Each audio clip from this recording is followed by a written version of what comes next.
Anis kurli wali walidek.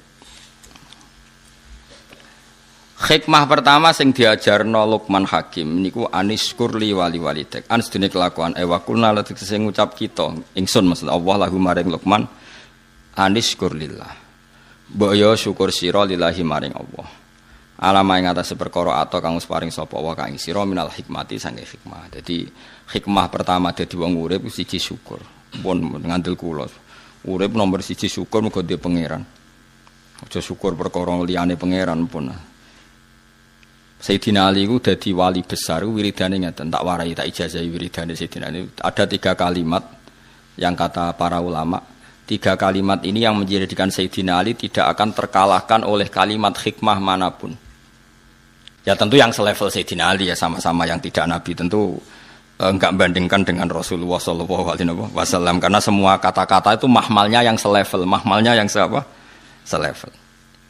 Jadi tidak bisa kamu jadi anak Sayyidina Ali itu di pemikiran yang enggak tertandingi oleh siapapun. Sawangane malah nganti ngalahno Nabi sembrono ya ora ono ngene kuwi. Syiah yang seperti ini sudah dikeluarkan dari kelompoknya. Jadi tetap enggak ada yang sampai seperti itu. Sayyidina Ali kalau wiridan ngendikan ngeten. Ya Rabbi kafani izzan antakuna li robban. Wa kafani fakhron an akuna laka abdan.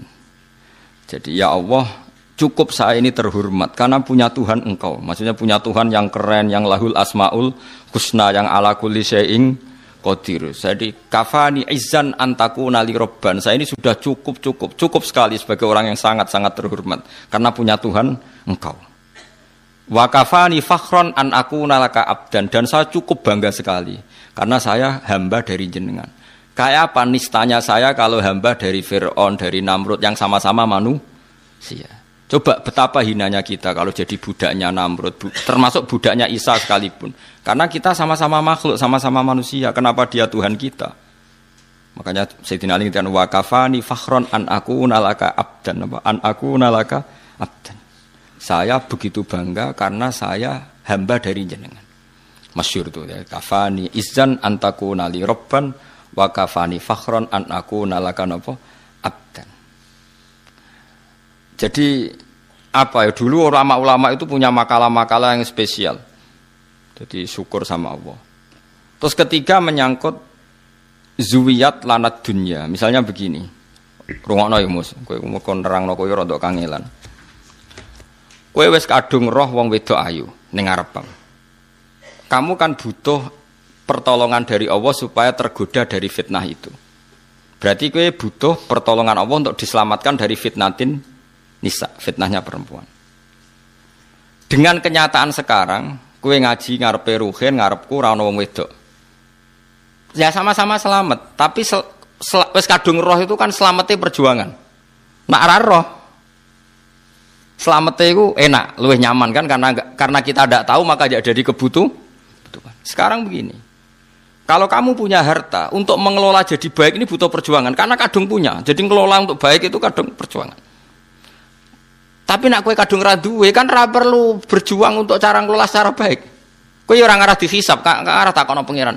Piye tak kai alpat kok mbok go sok nyombongi kawula aku kan ndak ada gitu ora duwe alpat. Piye tak kai dhuwit sak miliar kok ora zakat? Kan kowe gak duwe dhuwit. Nah makanya ini kata Sufyan Ats-Tsauri. Cara syukur paling mudah adalah ketika zuwiyat angkal dunya, ketika harta dialihkan dari kamu, maknanya kamu tidak punya harta, tidak punya perempuan. Sebetulnya ini meringankan ujian Anda, paham ya? Meringankan ujian Anda. Ya contoh gampang kayak Ruhin Mbak Mustafa, kan gak tahu tersiksa gak mangan steak, kan gak tahu roh nak ning donya kono warung jenenge steak.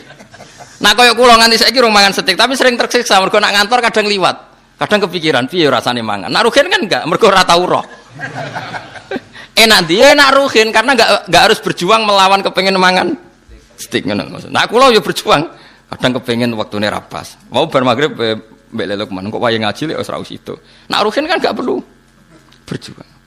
Nah, sebetulnya orang-orang fakir supaya syukur sama Allah caranya gitu. Ketika kamu coba kalau kamu enggak presiden kan enggak perlu mempertahankan status jadi presiden. Coba kita enggak perlu repot-repot karena mempertahankan status jadi ketua DPR. Enggak perlu manuver sana sini wong kowe ra ketua. Kangelan di ketua DPR.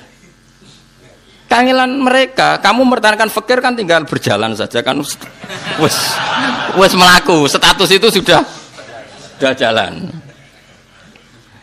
Nah, Sufyan Ats-Tsauri pernah ditanya, apa sebaiknya kita ngelola dunia? Terus kan dia ini diprotes, terus nak wong fakir carane syukur ku piye? Terus beliau cerita, semua yang sudah kamu miliki tentu akan dimintai tanggung jawab cara ngelolanya. Kalau kamu tidak punya kan nggak dimintai tanggung.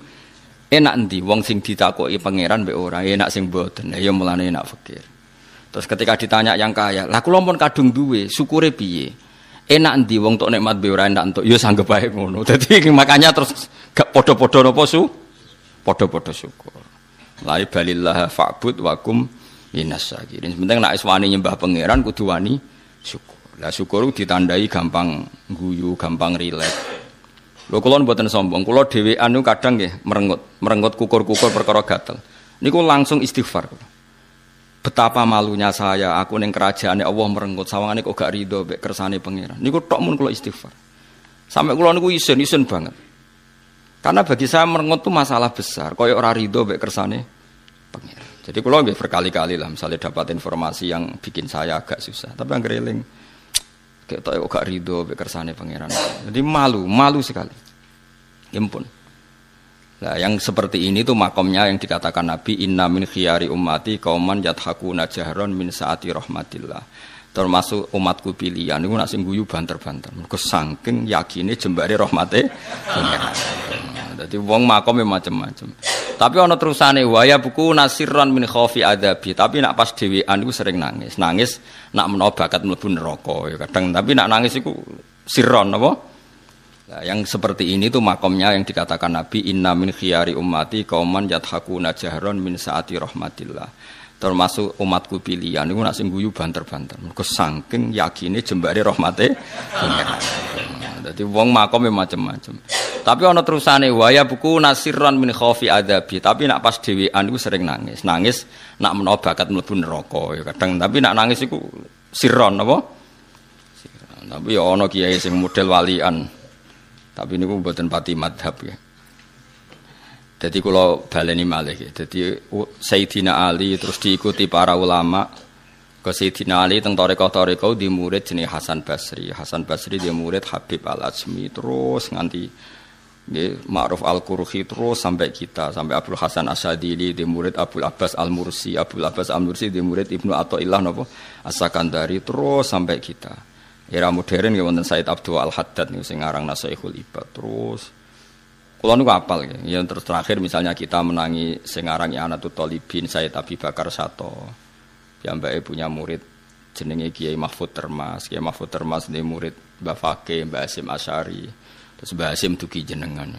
Ya dugi Ansor barang lan gedeng Ansor iku sanate ya padha tok Mbah Hasyim napa Asy'ari sembrono iku dadi sing ngaji ya sanate tok Mbah Hasyim sing organisasi ke sanate dugi napa lah ngakonine mbah nak sanate padha nak ngakonine duka penting kula terangno nggih dados dadi wong-wong sufi riyen ku gampang masyhur itu Abdul Qasim Al-Junaidi nate ngengken muridé tuku daging misale Ruhin tak kei dhuwit 100.000 Ruhin tukokno daging sak kilo Ruhin teko muni ngene Gus ora cukup regane daging sak kilo iku 120.000 jare Abdul Qasim Al-Junaidi ya wis nak ngono Ruhin gawe murah wong 100.000 mboten cukup malah gawe murah. Lah ya ora sida tuku.